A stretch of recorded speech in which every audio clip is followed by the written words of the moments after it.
नमस्कार दोस्तों, मैं जेके मौर्य स्वागत करता हूं आप लोगों का लॉर्ड बुद्धा इंस्टीट्यूट के ऑनलाइन प्लेटफॉर्म पर। दोस्तों, आज मैं लेके आया हूं पार्ट 14 जो घटना चक्र से है। घटना चक्र आपको पता है कि कितना इम्पोर्टेंट होता है। तो चलिए हम लोग आज का पहला क्वेश्चन शुरू करते हैं। लोकप्रिय संप्रभुता की अवधारणा है। क्या अवधारणा है? ये लोग हैं, ठीक है। लोग राजनीतिक और विधिक सत्ता के स्रोत होते हैं। दूसरा है राजा राजनीतिक और विधिक सत्ता का स्रोत होता है। तीसरा है राज्य प्रमुख पद वंश उत्तराधिकार की प्राथमिकता दी जाती है। और चौथा है राज्य प्रमुख पद पर लोक नियंत्रण नहीं हो सकता। यहाँ भी है राज्य प्रमुख पद पर, ठीक है। तो आपको बताना इसमें से कौन सा ऑप्शन सही है। तो इसमें से हमारा ऑप्शन ए सही है।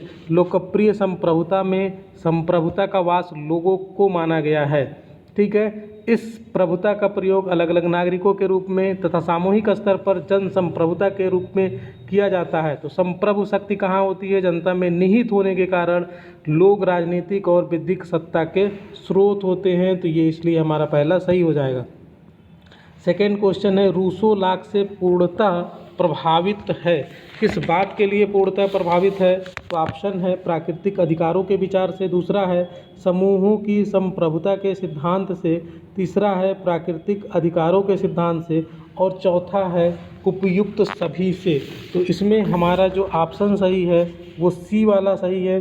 प्राकृतिक अधिकारों के सिद्धांत से रूसो जो है वो लाक से प्रभावित है। इसके बारे में हम लोगों ने पहले भी काफ़ी चर्चा किया है। तो हम चलिए आगे बढ़ते हैं। क्वेश्चन नंबर थर्ड है, जॉन ऑस्टिन द्वारा प्रतिपादित प्रभुसत्ता सिद्धांत को कहा जाता है। लोकप्रिय प्रभुसत्ता सिद्धांत, बहुलवादी सिद्धांत, एकलवादी सिद्धांत या फिर प्रत्ययवादी सिद्धांत कहा जाता है। तो इसमें हमारा ऑप्शन सी सही है, एकलवादी सिद्धांत, ठीक है। तो जॉन ऑस्टिन द्वारा ये प्रतिपादित संप्रभुता का सिद्धांत है, ठीक है। ऑस्टिन ने जो है सकारात्मक कानून यानी कि पॉजिटिव लॉ का सिद्धांत भी प्रस्तुत किया था, जो राज्य की कानूनी प्रभुसत्ता से जुड़ा है। चलिए नेक्स्ट क्वेश्चन की तरफ आगे बढ़ते हैं। क्वेश्चन नंबर 4 है, निम्नलिखित में से कौन एक संप्रभुता के अद्वैतवादी सिद्धांत का समर्थक नहीं है? ठीक है, अद्वैतवादी सिद्धांत का समर्थक नहीं है। तो इसमें कौन सा सही हो जाएगा? इसमें हमारा ऑप्शन बी सही हो जाएगा, डुग्बी नहीं है, ठीक है। तो इसमें कौन कौन से लोग शामिल हैं? बोदा है, ग्रोसियस, हाब्स, रूसो एवं ऑस्टिन के अनुसार राज्य समाज की बुनियादी संस्था है एवं एकमात्र ऐसी संस्था है जो समाज हेतु कानून बनाती है। अतः कानून की दृष्टि से राज्य की सत्ता अनन्य, सर्वोच्च और असीम है, ठीक है। इस सिद्धांत को प्रभुसत्ता का एकलवादी सिद्धांत यानी कि मोनिस्टिक थ्योरी कहते हैं, जिसकी सर्वोत्तम अभिव्यक्ति किसने की है? ऑस्टिन ने की है। क्वेश्चन नंबर 5 है, संप्रभुता के एकल सिद्धांत का प्रतिपादक कौन है? एकल सिद्धांत के प्रतिपादक की बात करें तो अभी हम लोगों ने डिस्कस किया, जॉन ऑस्टिन है। चलिए क्वेश्चन नंबर 6 देखते हैं, निम्नलिखित में से कौन बहुलवादी चिंतक नहीं है? तो ऑप्शन है कोल, बोदा, लिंड से या फिर वेब्स, ठीक है। तो इसमें हमारा ऑप्शन कौन सा सही है? बी सही है। अभी हम लोगों ने देखा था कि बोदा, ग्रोसियस, हाब्स, रूसो और ऑस्टिन ये जो हैं एकलवादी सिद्धांत के समर्थक हैं। तो बहुलवादी कैसे हो सकते हैं? चलिए क्वेश्चन नंबर 7 देखिए, आपकी स्क्रीन पे है। इसमें कह रहा है कि नीचे दिए गए 2 वक्तव्य दिए गए हैं, एक को कथन मानिए और एक को कारण कहा गया है। इन वक्तव्यों के नीचे उल्लिखित कूटों से सही उत्तर का चयन करना है। पहला है, एकलवादियों के अनुसार संप्रभुता सर्वोच्च, निरपेक्ष और असीमित है।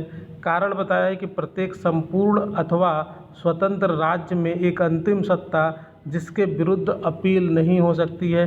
तो आपके सामने ऑप्शन है कि कथन और कारण दिया है।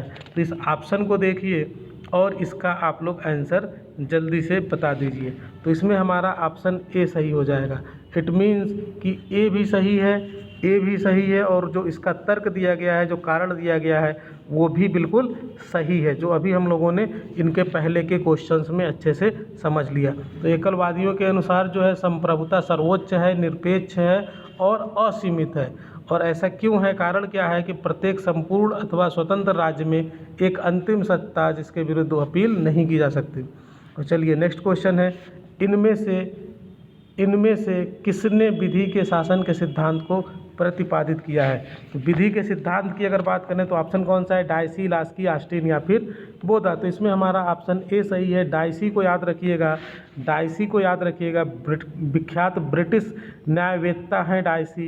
इनकी एक अपनी इनका एक इनकी रचना है introduction to the study of the law of the constitution. इसके अंतर्गत इन्होंने इंग्लैंड के संविधान को विधि के शासन की संज्ञा दी थी, इसलिए विधि के साधन के सिद्धांत को प्रतिपादित करने वाले ये पहले विचारक हो गए। क्वेश्चन नंबर 9 देखिए, किस राजनीतिक विचारक ने राजनीतिक संप्रभुता की अवधारणा सर्वप्रथम प्रस्तुत की? तो इसका भी आंसर आप लोगों को पता चल गया होगा, बोधा, ऑस्टिन, डायसी या फिर डुग्बी। तो इसमें हमारा ऑप्शन सही है ऑस्टिन नहीं है, सी है डायसी, एवी डायसी हैं, ठीक है।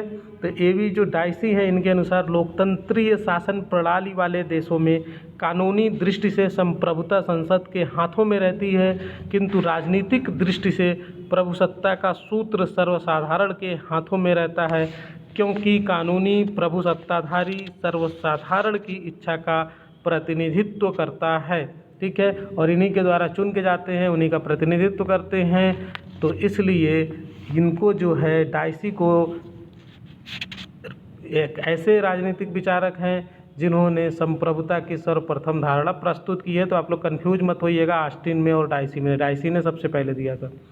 क्वेश्चन नंबर 10, कानूनी तथा राजनीतिक संप्रभुता के मध्य भेद किया गया था। किसमें भेद किया गया था? बोधा द्वारा, एवी डायसी द्वारा, ऑस्टिन द्वारा या फिर लास्की द्वारा। तो इसमें हमारा ऑप्शन बी सही होगा, एवी डायसी के द्वारा कानूनी तथा राजनीतिक संप्रभुता के मध्य जो है भेद किया गया है। चलिए क्वेश्चन नंबर 11 देखते हैं, इनमें से कौन संप्रभुता की बहुलवादी अवधारणा से नहीं जुड़ा है? मेटलैंड, क्रैब, दुर्खिम या फिर हीगल। तो इसमें से आपको बताना है, जल्दी से आप लोग बता दीजिए कि कौन सा इसमें से सही होगा। तो आंसर इसमें डी सही है। संप्रभुता की बहुलवादी अवधारणा से हीगल नहीं जुड़ा हुआ है, बाकी ये जो मेटलैंड, क्रैब और तुर्खिम है, ये तीनों जुड़े हैं। हीगल द्वारा राज्य को पृथ्वी पर ईश्वर का अवतरण कहकर कहा गया है। न केवल भौतिक रूप से बल्कि आध्यात्मिक रूप से भी राज्य को महान बना देता है जो हीगल ने कहा है, राज्य को पृथ्वी पर ईश्वर का अवतरण, ठीक है। हीगल ने एकलवाद को स्वीकार कर राज्य को सर्वशक्तिमान बना दिया। चलिए नेक्स्ट क्वेश्चन की तरफ आगे बढ़ते हैं। निम्नलिखित में से कौन संप्रभुता की विशेषता नहीं है? सर्वव्यापकता, स्थायित्व, अविभाज्यता या फिर जनसंख्या। तो इसमें हमारा ऑप्शन डी सही है, जनसंख्या जो है संप्रभुता की विशेषता नहीं है। संप्रभुता की विशेषता कौन कौन सी होती है? एक तो पूर्णता होती है, एब्सोल्यूटनेस, दूसरा होता है सार्वभौमता, यूनिवर्सलिटी, और तीसरा होता है अद्वितीयता, तो तीसरा होता है सर्वव्यापकता हो गया, अस्थायित्व हो गया, अद्वितीयता हो गया, और इसके बाद अस्थायित्व होता है, अविभाज्यता होता है, ठीक है। पूर्णता को एब्सोल्यूटनेस कहते हैं, सार्वभौमता को यूनिवर्सलिटी कहते हैं, अद्वितीयता को इनएलिएनेबिलिटी कहते हैं, अस्थायित्व को परमानेंस कहते हैं, अविभाज्यता को इंडिविजुअलिटी कहते हैं। तो चलिए नेक्स्ट क्वेश्चन की तरफ आगे बढ़ते हैं। निम्नलिखित में से कौन सी संप्रभुता की विशेषताएं हैं?